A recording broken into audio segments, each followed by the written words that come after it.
Again, kung kaya nyo naman na tayo mag-solve ng mga concurrent force system, yung mga parallel force system, yung non-concurrent plane, coplanar force system, madali na din to, no? Again, magsasolve lang tayo dito ng using summation ng forces horizontal, forces vertical, summation ng moment at any point. So, dito, ito, analysis of structures. Ayan, medyo engineer na tayo, no? Kasi may mga structures na. So, ito yung ginawa nyo nun, last term sa P6, Calbase. Yung naggawa na kayo ng bridge, di ba? So, ito na yung mga truss. So, truss, analysis of truss structures. There are many kinds of structures. So, una nandiyan dyan yung simple trusses.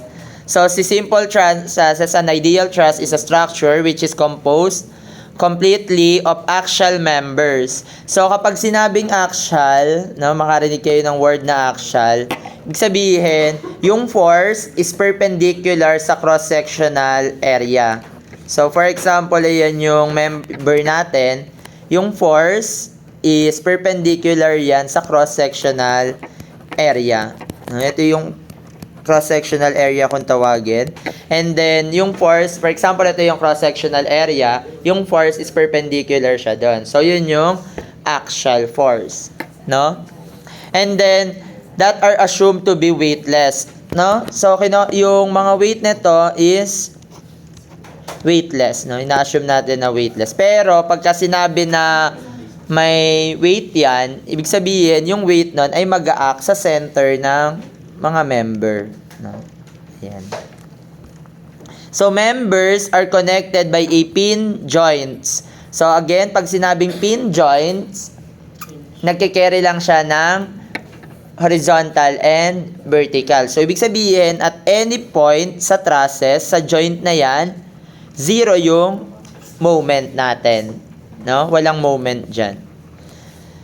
So, members are connected between joint forming triangular substructures within the main structures and with an external loads applied only at the joints. No? So, nilalagay lang siya sa joint yung mga external force natin.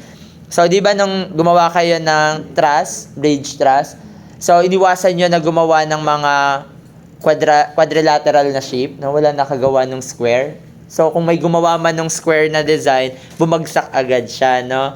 So, dapat, may tumatawa, mukhang may bumagsak na dahil siguro ang ginawa niyan truss pag ganito, no? Ayan, nakaganyan yung truss. So, itong part na to, unstable ka dito sa part na yan, no? Kasi walang nagre-resist sa lateral loads natin dyan, no? So, ibig sabihin pagka ganyan, madali siyang masira.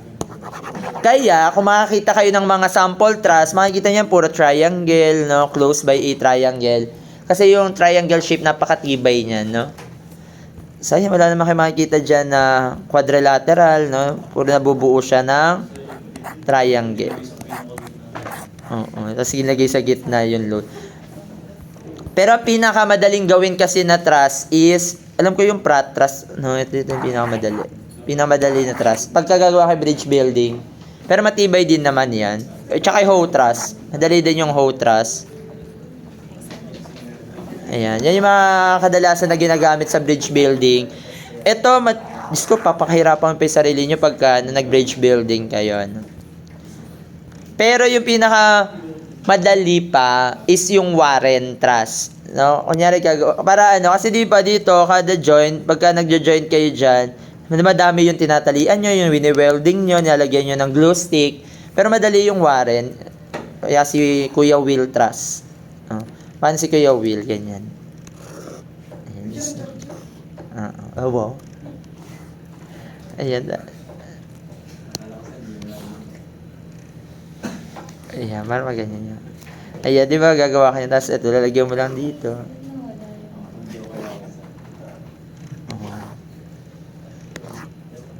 Ayan, di ba ilan lang yung joint niyan? Pero ang tibay na niyan. Nag-consist ka pa rin ng triangle dyan, di ba? Tapos ito, konti na lang tatalian niya. Tapos matipid pa to sa, sa member. So, yan, ganun lang. So, ngayon, paano nyo malalaman kung statically determinate yung trust, no? Kung solvable ba siya, dapat masosolve nyo siya, no? So, dito, nagbibilang lang kayo ng mga joints. O, dapat binibilang nyo yung number of joints, yung members, tsaka yung reactions. So, baka kasi mamaya, sobra-sobra, kulang pala yung sobra-sobra yung unknowns nyo. No? Nyari, nilagyan nyo to simply supported truss, pin, tapos roller. No? Kasi di ba ang sabi natin, simply supported natin is pin and rollers. So, ito, machi-check ba natin to kung stable ba siya or determinate siya or statically determinate. No? So, kailangan, alam nyo kung ilan yung member. So, ang pan-check natin dyan is, may pan-check tayo. So, binibilang lang natin yung degree of indeterminacy niya or degree of determinacy. M, number of members plus the reaction minus the twice ng joints.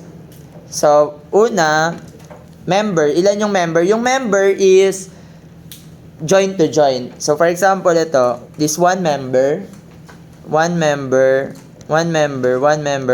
So, bibilangin nyo kung ilan lang yung members. So, ilan yung members? 1, 2, 3, 4, 5, 6, 7, 8, 9, 10, 11, 12, 13, 14, 15, 16, 17, 18, 20, 21, 22, 23, 24, 25, 26, 27, 28, 29. And then yung reaction, this is spin. Diba? 1, 2, 3. So, ilan yung unknowns? 3. Minus, ilan yung joints? So, joints, 1, 2, 3, 4, 5, 6, 7, 8, 11, 12, 13, 14, 15, 16. So, 16. Therefore, I is 29 plus 3, 32 minus 32, 0. So, kapag nag-0 yan, ibig sabihin, that is stable, statically determinate, no? So, masasolve nyo siya using the statically determinate. So, using the three equations of equilibrium alone. So, masasolve nyo yung mga unknowns. Yung mga unknowns kasi natin dyan, yung mga member. So, need natin kunin yung actual force dun sa bawat member. O, yan. Madali naman itong tandaan. Kasi may yung formula natin. Familiar kayo? Narinig nyo na yan? Hindi. Nakita nyo na yan? Oo. Si Isko Moreno, 2 joints. No? Isko Moreno, 2 joints. So, yun yung formula yung pwedeng tandaan. No? Okay na. Okay na yan. Yan ang tatandaan nyo. Magbibilang lang kayo ng member. So, kunwari, yung truss, di ba sobrang tibay ng truss na triangle, sabi nga natin. O, ilan yung reaction nito? 1, 2, 3. Tama? O, edi member. Ilan yung member? 1, 2, 3. Edi 3. Plus reaction, 3. Minus, ilan yung joints? 3 din. Okay. Ibig sabihin, 6 minus 6, 0. So, ibig sabihin, that is stable. O, paano? Kunwari, sabi mo, sir, di ba sabi mo triangle? Ay, rectangle. Pagka square. O, ilan yung reaction nito? 3. Tama? Member ilan? 4. Minus. Ilan yung joints? 1, 2, 3, 4. O, ibig sabihin, 7 minus 12. Tama ba? Ilan ba yung joint? 4. O, edi 12. Negative yung lumabas. Kapag yung I mo ay nakuha mo ay negative, ibig sabihin, unstable yon. So, palatandaan natin, Isko Moreno, 2 joints. If I is equal to 0, therefore, statically determinate. Sir, paano pagka may nakita ko na rectangle doon, no? Tapos, parang ano lang. So, kayo din mag-check niya, no? So, by engineering judgment, makikita nyo na agad yan na unstable siya. If I is less than 0 or negative, ibig sabihin, this is unstable. And then, if I is greater than 0, sumobra na yung unknowns. This is indeterminate. Sir, paano pagka indeterminate? Hindi mo na siya masasolve using the three equations of equilibrium lang. So, kailangan mo na ng additional condition or additional equation, no? Para masolve mo yung mga reactions. Ayan. Then, again, ang mga dalawang method lang naman yung gagamitin nyo dito. Una, nandiyan dyan si method of joints and method of section. No? So, our primary interest is to know the force acting on the members. So, yun nga, kailangan natin yung mga axial force. And then, each member of the truss, it's either tension and compression. So, ano yung pinagkaiba ni tension and compression? So, for example, ito yung member natin. Kapag hinihila niya yung member, no, yung force is away. Ayan, hinihila niya yung member. For example, ayan, hinihila. Yung force is away dun sa member. Ibig sabihin, that is in tension.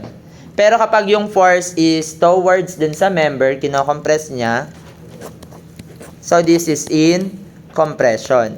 No? Then, ganun din yan sa joint. So, for example, yung joint natin, nandiyan dito yung joint, tinutulak niya yung force. So, compression to, this is tension, compression, compression, no? So, dun yung makikita yan. And then again, the free body diagram of any joint in a concurrent force system in which summation of moment will be zero. So, walang kwenta yung moment, no? Kapag nag-joint, no? Pagka method of joints, hindi ka na magmo-moment at any joint. Kasi pagka nag-moment ka doon, zero naman yan, di ba? So, ang gagamitin lang natin is forces along X, forces along Y. And then, kapag section naman, ayan, dyan naman papasok yung, ito lang yung section. So, sa method of section, doon naman papasok summation ng moment. So, ito, so this is a sample problem. Ayan. So, ito, this is truss. Sige nga, ilan yung member nito? Ano yung formula? Isko, Moreno, Tudor. Ilan yung members? 5. Ilan yung reaction? So, this is spin. So, you have vertical. Then, so, ayan. So, yung tanong nila doon, sir, paano nalalaman kung vertical or horizontal ang ilalagay mo? Kayo mag-a-assume niyan. So, magaling naman kayo mag-assume. Hindi, pagka magaling naman tayo mag-assume. So, again, assumption lang natin tong mga direction natin. Ayan, no? So, kung mag-negative man yan, so mali lang yung direction. No? Okay lang naman magkamali sa drawing. No? And then yung reaction, we have 3. Minus, ilan yung joints? 1, 2, 3, 4. Therefore, 4. Therefore, ang I mo ay 0. Though this is statically determinate. So, ano lang, pang check lang. Baka mamaya kasi, indeterminate na pala siya. Solve pa kayo ng solve. Wala kayong masasolve na, no? Ayan. So, solve natin to using method of joints.